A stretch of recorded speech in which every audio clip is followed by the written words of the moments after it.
आज की पोएम शुरू करते हैं। आज की पोएम है कीपिंग क्वाइट, शांत रहना। पोएट है इसके पैब्लो नेरुडा।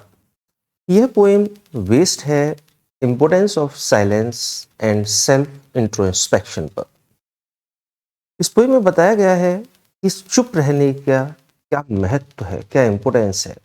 और सेल्फ इंट्रोस्पेक्शन कहते हैं आत्मविश्लेषण, कि मनुष्य खुद अपने आप में जानने की कोशिश करे, अपने आप को समझे कि आज तक उस दुनिया में जो कुछ भी उसने किया है वो सही है या गलत है। चलिए पोएम देखते हैं।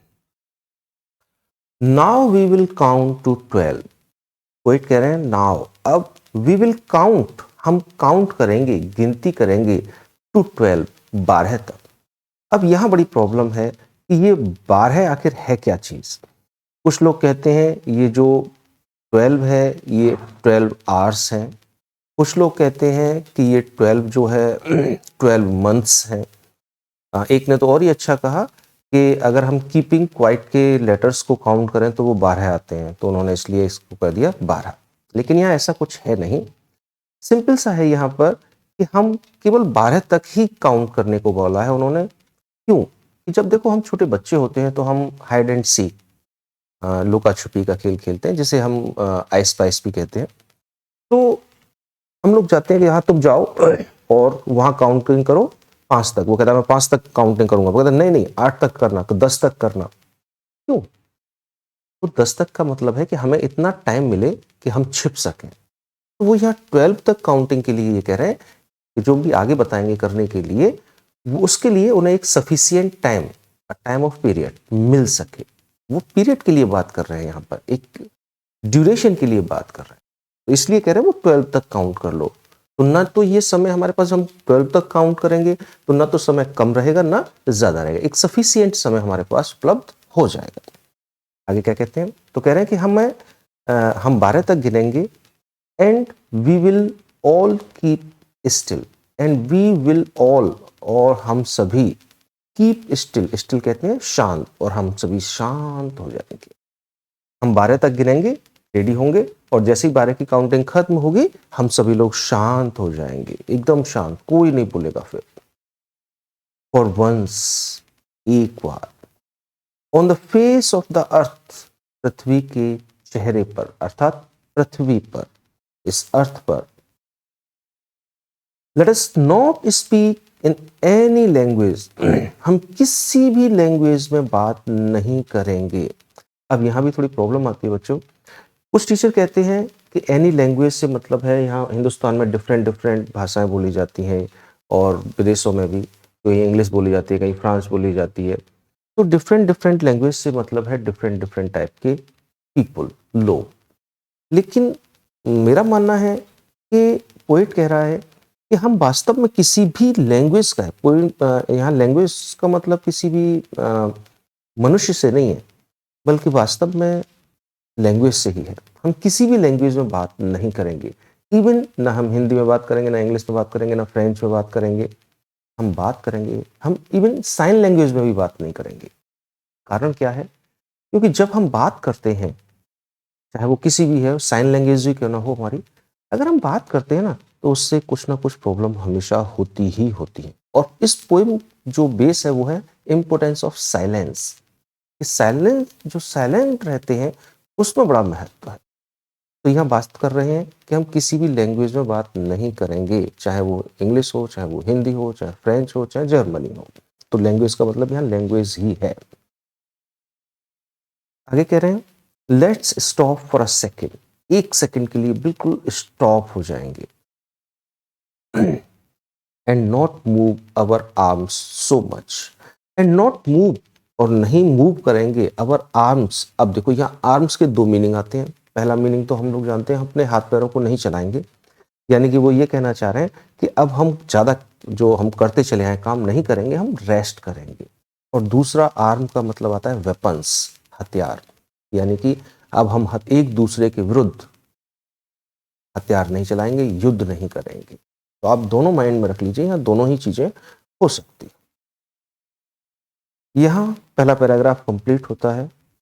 अब इसके फिगर ऑफ स्पीच देख लेते हैं। सबसे पहले है एलिट्रेशन। एलिट्रेशन कब होता है, ये तो कई बार बता चुके हैं भाई। एलिट्रेशन होता है कॉन्सोनेंट साउंड रिपीट होगी और कॉन्सोनेंट लेटर जो आएगा वो स्टार्टिंग में आएगा। तो यहाँ देखेंगे WW, इसलिए यहाँ एलिट्रेशन है। इसमें सिंबलिज्म भी है। अब सिंबलिज्म कब होता है, जब हम किसी को सिंबल देते हैं, प्रतीक देते हैं, तो वो 12 है, जो मैंने आपको स्टार्टिंग में ही बताया था। 12 केवल 12 है, 12 तक गिनती है, नंबर दिया है, लेकिन ये किसको सिंबल कर रहा है, ये सिंबल कर रहा है ड्यूरेशन को, एक ड्यूरेशन को सिंबल कर रहा है, इसलिए हम कहेंगे यहाँ सिंबलिज्म है। और देखते हैं यहाँ एंटीथेसिस है। देखो इन दोनों लाइनों में, फर्स्ट और सेकंड जो लाइन है, ये वाली और ये वाली, इनमें एंटीथेसिस है। एंटीथेसिस होता है जब दो अपोजिट बात कही जाती है। पहली वाली में कह रहे हैं कि हम 12 तक गिनेंगे और दूसरी में कह रहे हैं हम शांत होंगे। यार अगर हम शांत होंगे तो हम गिन नहीं सकते और गिनेंगे तो हम शांत नहीं रह सकते। तो दो अपोजिट बातें करी जा रही हैं, इसलिए इन दोनों लाइनों में हम कहेंगे एंटीथेसिस।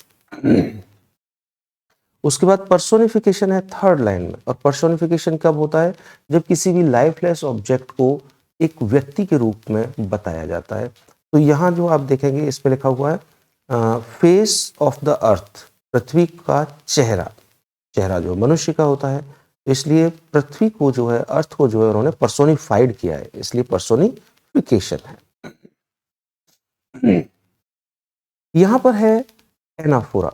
एनाफोरा कब होता है, एनाफोरा होता है जब पास पास की दो लाइनें एक ही वर्ड से या ग्रुप ऑफ वर्ड से स्टार्ट हो। या तो एक वर्ड आए, या एक दो भी हो सकते हैं, तीन भी हो सकते हैं, चार भी हो सकते हैं, ग्रुप ऑफ वर्ड भी हो सकते हैं। तो यहाँ अगर हम देखें तो यहाँ है लेट्स और इसमें भी है लेट्स, तो दोनों लेट अस से स्टार्ट हो रहे हैं, तो यहाँ एनाफोरा है। ओके, सेकेंड पैराग्राफ कहता है it would be an exotic movement. Exotic कहते हैं अनोखा, अजीब। अगर हम शांत हो जाएंगे, कोई भी काम नहीं करेंगे, बिल्कुल स्थिर हो जाएंगे, किसी भी लैंग्वेज में बोलेंगे नहीं, तो ये जो होगा ये बड़ा ही अनोखा मूवमेंट होगा, एक अजीब क्षण होगा।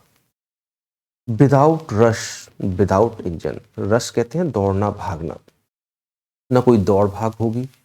विदाउट इंजन्स, ना कोई व्हीकल चलेगा। इंजन से मतलब यहाँ वाहन से है, व्हीकल से है। तो ना तो कोई दौड़ भाग होगी और ना ही कोई व्हीकल चलेगा। We would all be together. जब कोई काम नहीं होगा, कोई भागदौड़ नहीं होगी जिंदगी में, तो क्या होगा, वी वुड ऑल, हम सभी, बी होंगे, टुगेदर एक साथ। तो हमें समय मिलेगा, टाइम मिलेगा, हम लोग बैठेंगे आपस में, बात करेंगे एक दूसरे से। और कह रहे हैं in a sudden strangeness. Strangeness means अनोखापन, और एक अचानक आने वाला अनोखापन हो जाएगा, एक अजीब हो जाएगा, एक अनोखी चीज हो जाएगी। तो अगर हम बात नहीं करेंगे तो ये एक अनोखा मूवमेंट होगा, कोई भागदौड़ नहीं होगी, कोई वाहन, कोई व्हीकल नहीं चलेगा, हम सभी एक साथ होंगे, और ये जो मंजर होगा, ये जो दृश्य होगा, ये बड़ा ही अनोखा दृश्य होगा। फिशरमैन इन द कोल्ड सी।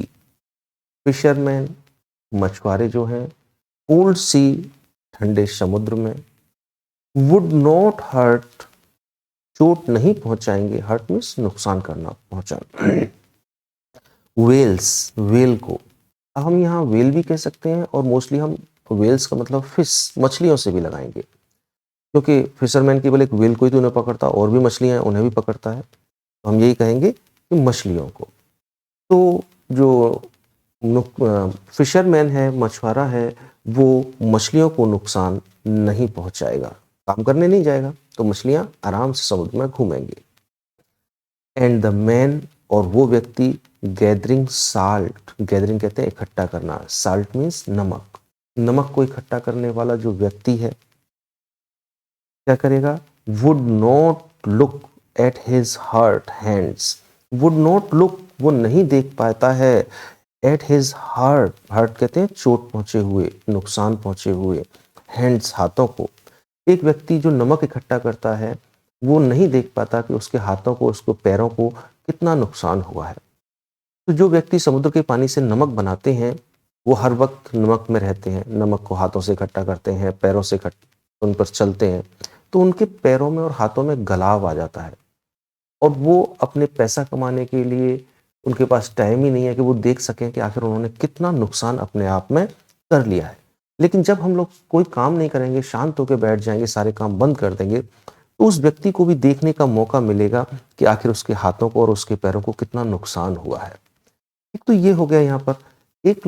कुछ लोग ऐसा भी बोलते हैं कि यहाँ बात केवल एक मैन की नहीं हो रही जो नमक इकट्ठा करता है, बल्कि एक हम सभी लोगों की हो रही है जो इस दुनिया में रह के कुछ ना कुछ काम कर रहे हैं। वो ये देख पाएंगे कि आखिर हमने कितना नुकसान अपना कर लिया है, अपनी कितनी हानि कर ली है। आगे चलते हैं, इसका इस पैराग्राफ के हम देखते हैं फिगर ऑफ स्पीच।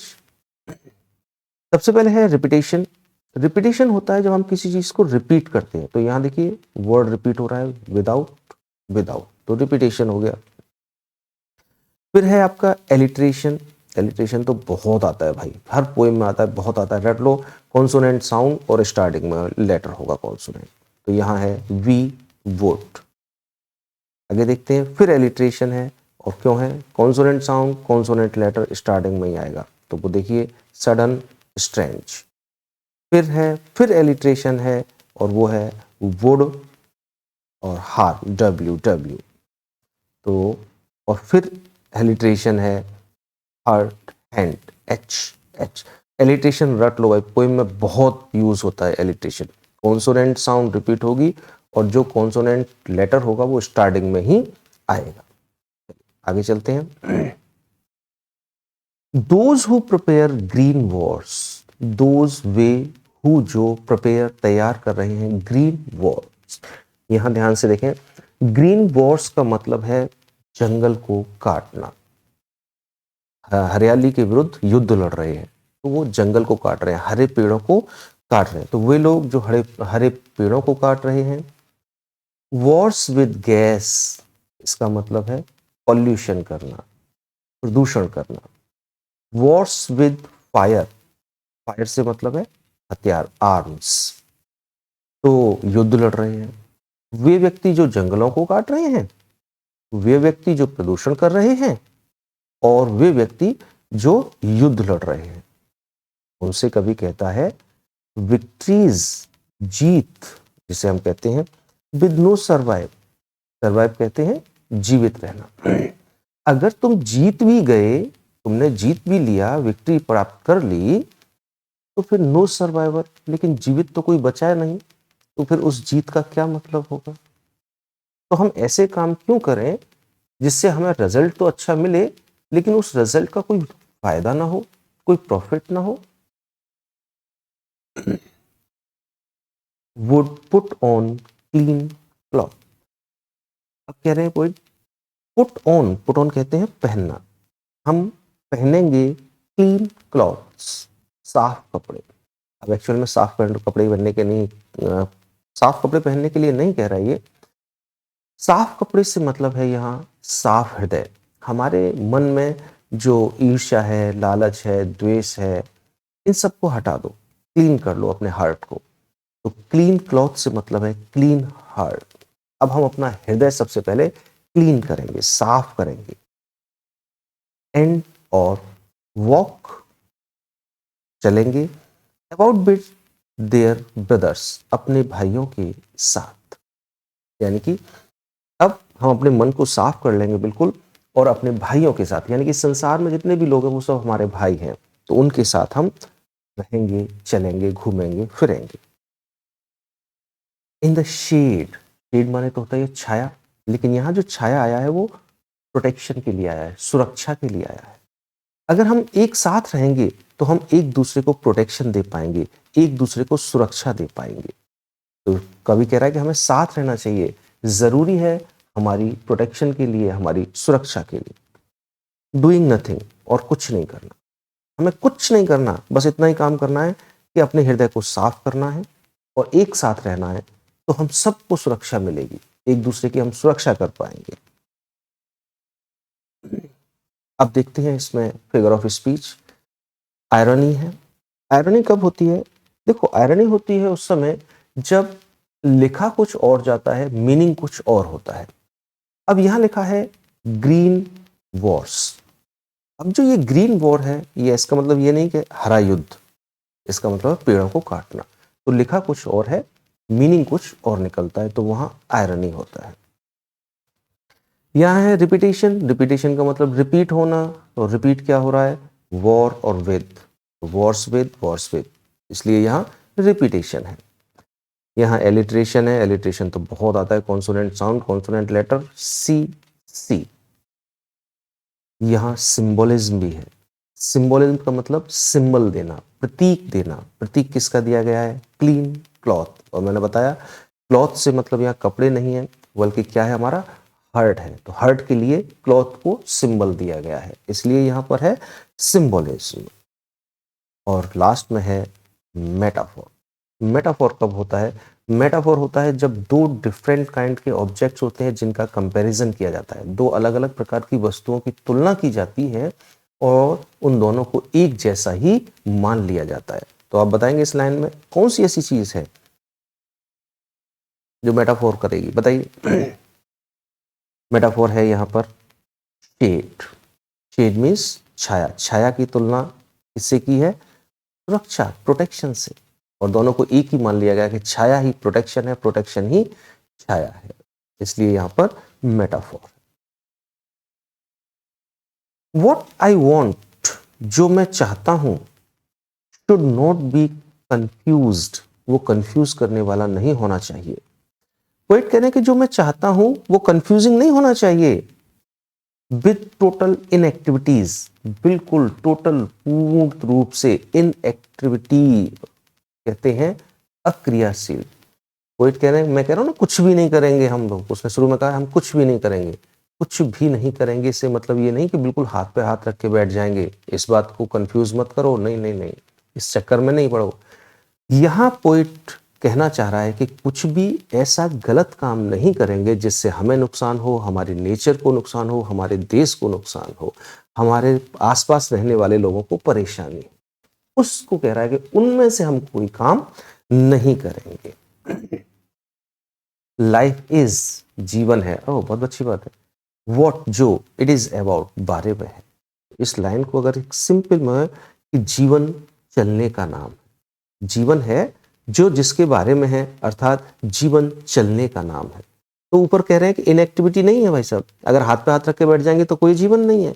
जीवन तो चलने का नाम है, जीवन चलता रहेगा और उसमें हमें काम करना पड़ेगा। लेकिन इनएक्टिविटी जो हमें रखनी है वो किस में रखनी है, ईर्ष्या नहीं करनी, जलन नहीं करनी, नेचर के कोई अपोजिट कोई विरुद्ध काम नहीं करना, हमें अपने पड़ोसियों को नुकसान नहीं पहुंचाना, वो इनएक्टिविटी होनी चाहिए। If we were not so single minded, single minded कहते हैं सेल्फिश आदमी, स्वार्थी। इफ वी वर नॉट, हम नहीं हैं, सो सिंगल माइंडेड, बिल्कुल इतने स्वार्थी, अगर हम स्वार्थी नहीं होते, about keeping our lips moving, about keeping माने रखने के लिए, आवर लिप्स अपने जीवन, मूविंग माने चलता, अपने जीवन को चलता फिरता रखने के लिए, अपने जीवन को चलाने के लिए हमें बहुत ज्यादा स्वार्थी नहीं होना। लोग स्वार्थ में आ जाते हैं कि अपना जीवन चलाना है, अपना मकान बनाना है, बच्चों को पालना है, तो उसमें वो नुकसान करता है। पेड़ काट लो, पेड़ काट के क्या है, बेड बना लेंगे एक, तो लकड़ी का पैसा बच जाएगा। ये स्वार्थ है हमारा, नहीं करना है हमसे। तो ये कह रहा है कि अपना जीवन चलाने के लिए हमें स्वार्थी नहीं होना चाहिए। एंड फॉर वंस, और एक बार, कुड डू नथिंग, कुछ मत करो, मतलब कुछ भी करो मत करो, उस वक्त गलत काम मत करो, कुछ भी गलत काम मत करो। चलिए अब यहां देखते हैं फिगर ऑफ स्पीच। फर्स्ट है एलिट्रेशन। ओहो कितनी बार एलिट्रेशन आएगा। एलिट्रेशन क्या होता है, कॉन्सोनेंट साउंड रिपीट होती है और कॉन्सोनेंट लेटर वर्ड के स्टार्टिंग में आता है, डब्ल्यू डब्ल्यू। आगे चलते हैं। फिर एलिट्रेशन है, देखिए कहाँ है alliteration, we were, W W, consonant sound repeat. आगे कह रहे हैं परहैप्स, शायद, यूज साइलेंस, यूज कहते हैं बहुत बड़ी, साइलेंस माने शांति, न बोलना। माइट इंटरप्ट, इंटरप्ट कहते हैं बाधा डालना, रोकना। दिस सैडनेस, इस सैडनेस कहते हैं दुख को, बहुत बड़ी शांति, यानी कि हम सब लोग शांत हो जाएं, बेफिजूल की बातें ना करें, तो क्या होगा? तो ये चीज, शांत रहने वाली जो चीज है, वो चीज क्या करेगी? इंटरप्ट करेगी, रोक देगी। किस चीज को? सैडनेस, इस दुख को। ऑफ नेवर अंडरस्टैंडिंग, कभी न समझ पाना, अवर सेल्फ, स्वयं को। हम अपने आप को खुद कभी समझ ही नहीं पाए। अगर हम शांत रहेंगे तो हम अपने आप को समझ पाएंगे। तो अपने आप को न समझ पाने का जो दुख है वो क्लियर हो जाएगा हमें। End of threatening our self with death. Threatening कहते हैं डांटना, धमकी देना, अवर सेल्फ, स्वयं को, विद डेथ, मृत्यु से। और अपने आप को मृत्यु की धमकी देते हैं, अर्थात हम अपने आप को मृत्यु से डराते हैं। तो अगर हम शांत हो जाएंगे तो हमारे अपने आप को जो न पहचानने का दुख है वो रुकेगा, हम अपने आप को पहचान पाएंगे। और जो हमारे अंदर मृत्यु का भय है, जब हम अपने आप को पहचान लेंगे तो जो हमारे अंदर मृत्यु का भय है, जो डेथ का डर है, वो खत्म हो जाएगा। Perhaps the earth can teach us, शायद अर्थ जो है वो हमें सिखा सकती है, पृथ्वी हमें सिखाती है। क्या चीज? As when everything seems death, when, जब, एवरीथिंग, हर चीज, सीम्स, प्रतीत होती है, डेथ, मृत्यु, हर चीज मृत्यु सी लगती है, हर चीज बेकार लगती है। एंड लेटर प्रूव्स, एंड है ये, लेटर माने बाद में, प्रूव्स माने सिद्ध करती है, टू बी लाइव, जीवित। तो जो चीज हमें लगती है कि ये बिल्कुल डेड है, इसमें कुछ नहीं है, लेकिन बाद में वो जीवन जो है सिद्ध करती है। कहने के क्या चाह रहे हैं? देखिए, जैसे एक सीड होता है, बीज, अगर आप देखेंगे तो वो सूखा हुआ नजर आएगा आपको, बिल्कुल सूखा, टाइट, तो लगेगा ये तो बेकार है, किसी काम का नहीं है। लेकिन उसी बीज को जो हम जमीन में डाल देते हैं, पानी देते हैं थोड़ा सा, तो उसी में से एक पौधा निकल के आता है, एक जीवन निकल के आता है। तो जो चीज शुरू में हमें लग रही थी कि ये तो बिल्कुल बेकार है, सूख गई, अब कुछ नहीं है इसमें, लेकिन उसी में से जीवन निकलता है। तो पोइट कहना चाह रहा है कि हमें बहुत सारी चीजें ऐसे लगते हैं कि अब कुछ नहीं हो सकता, ये सब बर्बाद हो गया, हम कहें ऐसा पॉल्यूशन इतना ज्यादा हो गया है कि अब कुछ नहीं हो सकता, इसका अब कोई रोक नहीं है। लेकिन नहीं, अगर आप कोशिश करें तो कुछ ना कुछ सॉल्यूशन जरूर निकलेगा। नाउ, अब I will count up to 12, अब मैं 12 तक गिनूंगा। एंड यू कीप क्वाइट, आप शांत हो जाएंगे। एंड आई विल गो, और मैं चला जाऊंगा। तो अब पोइट कह रहे हैं 2 लाइनों में, अब मैं 12 तक गिनूंगा। अब मैंने आपको बता दिया कि देखो साइलेंस के जो है क्या क्या इंपॉर्टेंस है, शांत रहने के क्या क्या फायदे हैं। अब अगर आप चाहें तो अब मैं काउंट कर रहा हूं, फिर आप शांत हो जाएं और मैं अपने निकल जाऊं। तो यहां ये पोएम कंप्लीट होती है। फिगर ऑफ स्पीच पर्सोनिफिकेशन है। पर्सोनिफिकेशन क्यों है? पर्सोनिफिकेशन होता है जब लाइफलेस ऑब्जेक्ट और एब्स्ट्रैक्ट आइडियाज को रिप्रेजेंट किया जाता है एज अ पर्सन। तो यहाँ कह रहे हैं कि जो बहुत बड़ी साइलेंस है वो रोक देगी। यार, शांति किसी चीज को रोक नहीं सकती, तो वो व्यक्ति कर सकता है रोकने का काम। तो यहाँ साइलेंस को जो है एज अ पर्सन रिप्रेजेंट किया गया है, तो यहाँ पर्सोनिफिकेशन है। आगे देखें, फिर यहाँ है पर्सोनिफिकेशन।